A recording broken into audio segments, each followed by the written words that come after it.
Hello and welcome to the Astrology and Spirituality Show for Thursday, the 10th of December. Today is an extremely special day because it's Elisa's birthday. So I'd like to say happy birthday, Mrs. Arundel. Thank you so much. Thank you so much. Many happy returns.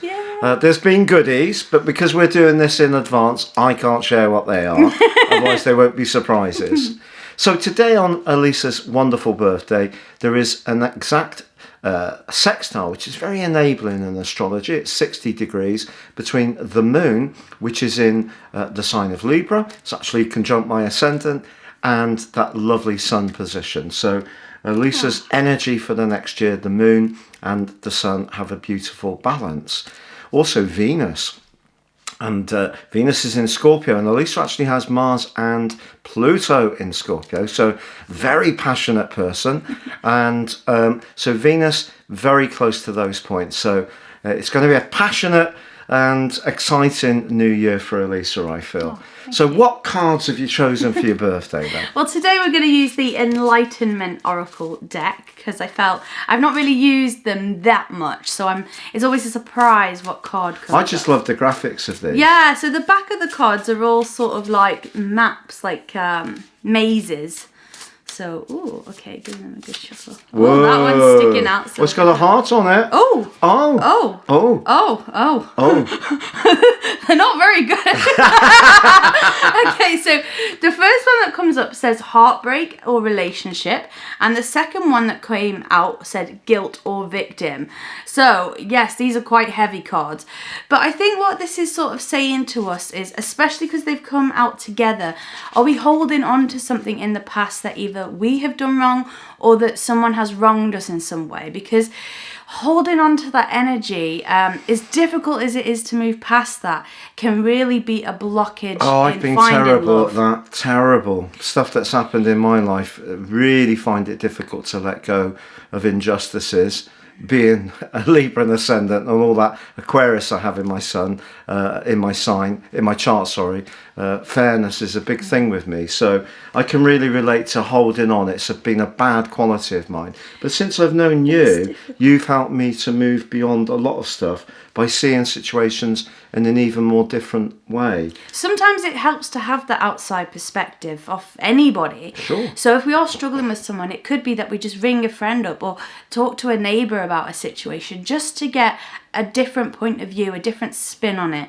Because so often, and I'm guilty because of this as well, where we can build up things in our minds to the point where it becomes overwhelming. It becomes almost like its own entity. Yeah. And so what we have to try and do with this emotion is to break it down into pieces. It's like with nightmares. Often our nightmares will tell us something that we are subconsciously insecure about. And so maybe talking about those fears, talking about those worries and those past pains and hurts. Well, when we first started speaking, you had a lot of nightmares. I used to have night terrors.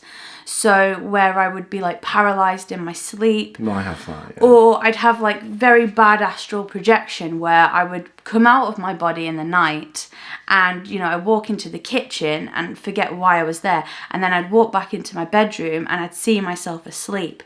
And then I'd be trying desperately to get back into my body. But also, one of your patterns was that people were always in situations of danger and you were trying to save them. Yeah. And when we first started speaking about that, I said it's almost like you've assumed the role of an adult at a very, very young age, which in fact in Elisa's history is true. It was about 8 when she basically, in some ways, inverted commas, became not the man of the house, but certainly very responsible. And ironically, the same thing happened at the same age to me when my father died. So I feel that you had this pattern of feeling responsible for always saving people, but that one does seem to have got better. Yeah, and it's about not also having to feel the need to save people. I saw a really good meme the other day and it said something about you can give people food, but it's not your job to fix their broken plate. Or to actually eat it. Or to eat it. So we can give our love, we can give our time and patience and support and nurturing,